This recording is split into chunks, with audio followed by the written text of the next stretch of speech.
এখানে ইচ সংখ্যা রিপ্রেজেন্টস একটা গ্রহ, একটা প্ল্যানেটকে রিপ্রেজেন্ট করে। যেমন প্রথম নাম্বার 1 রিপ্রেজেন্ট করছে সূর্য অর্থাৎ রবি, সেকেন্ড চন্দ্র, থার্ড বৃহস্পতি, রাহু, ফোর্থ, ফিফথ বুধ, এরকম 6, 7, 8, 9 যথাক্রমে শুক্র, কেতু, শনি, মঙ্গল। এবার আমাদের যে মূল লক্ষ্য সেটা হলো প্র্যাকটিক্যাল ইমপ্লিমেন্টেশন শেখা। তো এইটার থেকে আমরা প্র্যাকটিক্যাল ইমপ্লিমেন্টেশন কি শিখব? আমরা একটা জাতকের বেসিক নেচার সম্বন্ধে ওর বেসিক একটা আইডিয়া আমরা নিয়ে নিতে পারি। কিভাবে দেখুন, 2/2/1999 একটা ডেট অফ বার্থ।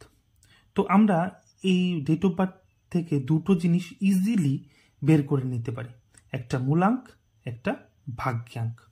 এবার মূলাঙ্কটা কি? মূলাঙ্কটা হলো গিয়ে যথাক্রমে ডেট অফ বার্থের যেই দিনটা, যেমন 2 তারিখ, 3 তারিখ, 4 তারিখ, 12 তারিখ, 13 তারিখ, 14 তারিখ, 15 তারিখ, ওই দিনটাকে বলা হয় মূলাঙ্ক। আর ভাগ্যাঙ্কটা হলো total addition of the date of birth, total addition. আমি দুইটা নাম্বার নিয়েছি, দুইটা ডেট অফ বার্থ নিয়েছি বোঝার সুবিধার জন্য। এক্সাম্পলটা যত বেশি হয় তত বুঝতে আমরা ভালো বুঝতে পারি, তার জন্য। তো প্রথম ডেট অফ বার্থ যেটা, সেটা হলো 2/2/1999।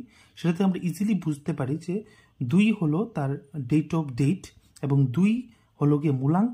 আর মূলাঙ্ক রিপ্রেজেন্টস জাতকের নেচার, বেসিক নেচার, সে কি রকম প্রকৃতির হবে। তো এখানে 2 রিপ্রেজেন্টস কোনটা? চন্দ্র। কোন প্ল্যানেট রিপ্রেজেন্ট করে? চন্দ্র। ঠিক আছে, তো আমরা ইজিলি বুঝে গেলাম যে 2/2/1999 জাতকের প্রকৃতি কিরকম হতে পারে, নেচার কিরকম হতে পারে, চন্দ্রের নেচার। এবার চন্দ্রের নেচার কি? চন্দ্রের নেচার হলো ইমোশনাল।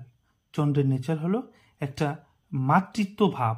তো জাতক কোথাও না কোথাও একটা অন্যদের সাথে একটা ইমোশনাল কানেকশন তার বেশি হওয়ার টেন্ডেন্সি থাকবে।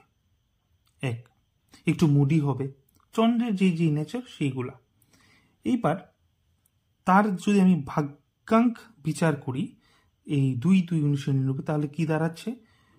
2 + 2 + 1 + 9 + 9 + 9। আমরা যদি দেখি এই যে 2 + 2 1 + 9 + 9 টোটাল দাঁড়ায় 5। টোটাল কত দাঁড়ায়? 5। 5 রিপ্রেজেন্টস হোয়াট? 5 রিপ্রেজেন্টস বুধ। বুধ মানে কি? জাতকের ভাগ্যে বুধের কোথাও না কোথাও কানেকশন থাকবে। এর মানে জাতক কোথাও না কোথাও বুধ জাতীয় জিনিস দিয়ে তার ভাগ্যের উন্নতি হবে। কিভাবে? বুধ রিপ্রেজেন্টস কানেক্টিভিটি, বুধ রিপ্রেজেন্টস স্পিচ, বুধ রিপ্রেজেন্টস অনেক মানুষের সাথে একটা কানেকশন, একটা নেটওয়ার্ক। তো জাতক কোথাও না কোথাও টিচারও হতে পারে, কোথাও না কোথাও সে বক্তৃতা কোনো এরকম মূলক কোনো পেশার সাথে যুক্ত হতে পারে, সেটা দিয়ে সে খুব ভালো তার ভাগ্যর উন্নতি হবে। এরকম আমরা দ্বিতীয় যে ডেট অফ বার্থটা সেটা যদি দেখি 12/2/2000, সেটার মধ্যে আমরা এইটা নেওয়ার একটাই রিজন যে প্রথমটা তো মূলাঙ্ক আমরা ইজিলি বের করে নিয়েছি, তারপরটা মূলাঙ্ক কিভাবে কি করে নেব? আমরা কি করব, এখানে যদি যতটাই ডাবল নাম্বার থাকুক না কেন সবটা কি করে নেব, এটা প্লাস করে নিতে হবে। প্লাস করে যেই নাম্বারটা বেরোবে সেটাই তার মূলাঙ্ক। তো এখানে মূলাঙ্কটা কত হবে? মূলাঙ্কটা হবে 3। 1 + 2 কত? 3। তো 12/2/2000 এই ডেট অফ বার্থের যে মূলাঙ্ক সেটা হলো 3। 3 অর্থাৎ বৃহস্পতি। তো বৃহস্পতি নেচার যেরকম জাতকের নেচারও সেই রকমই হবে কিছুটা। কিরকম? সে কোথাও না কোথাও একটু শান্ত প্রকৃতির হবে, সে একটু স্পিরিচুয়াল দিকে তার একটু মন থাকবে, সে কোথাও না কোথাও মানুষকে ভালোভাবে একটা আশ্বাস দেওয়া বা ভালোভাবে তার মানুষের সাথে একটা কানেকশন, এই সমস্ত কিছু ওর মধ্যে দেখতে পাওয়া যাবে। তারপর তো এই 12-2-2000 যে ভাগ্যাঙ্ক সেটা কি হবে? সেটা হবে সেই যতগুলো নাম্বার আছে তাদের প্লাস করে নেওয়া। প্লাস করলে কি দাঁড়াবে?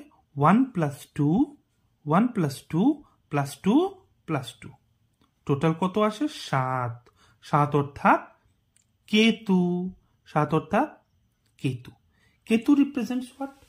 কেতু রিপ্রেজেন্টস ধ্বজা। কেতু শেকড়।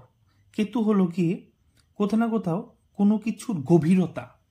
তো জাতক গভীরতা যদি হয় তাহলে গভীরতা সব থেকে বেশি কোথায় আসে? স্পিরিচুয়ালিটিতে, আধ্যাত্মিকতার দিকে নিয়ে যায়। জাতক একটু আধ্যাত্মিকতার দিকে গেলে তার ভাগ্যের উন্নতি কোথাও না কোথাও খুব বেশি হবে, তাড়াতাড়ি হবে। যদি এই ভিডিওটা আপনার কাজে লেগে থাকে, ভালো লাগে, তো অবশ্যই এই চ্যানেলটাকে সাবস্ক্রাইব করবেন আর লাইক করবেন, আপনাদের মতামত জানাবেন। অলরেডি আমি আপনি যদি আমার চ্যানেলে যান তাহলে অলরেডি প্র্যাকটিক্যাল ইমপ্লিমেন্টেশনের উপর জোর দিয়ে আমি বিভিন্ন সিরিজ বানাচ্ছি। এর মধ্যে একটা সিরিজ অলরেডি আমি আমার ভিডিওতে সেকশনে আপলোড করা হয়েছে, সহজ বাংলা ভাষায় অ্যাস্ট্রোলজি। খুব শীঘ্রই তার পার্ট 2 আসবে। দেখুন, নিশ্চয়ই আপনার জীবনে কোথাও না কোথাও একটা পজিটিভ চেঞ্জেস আসবে।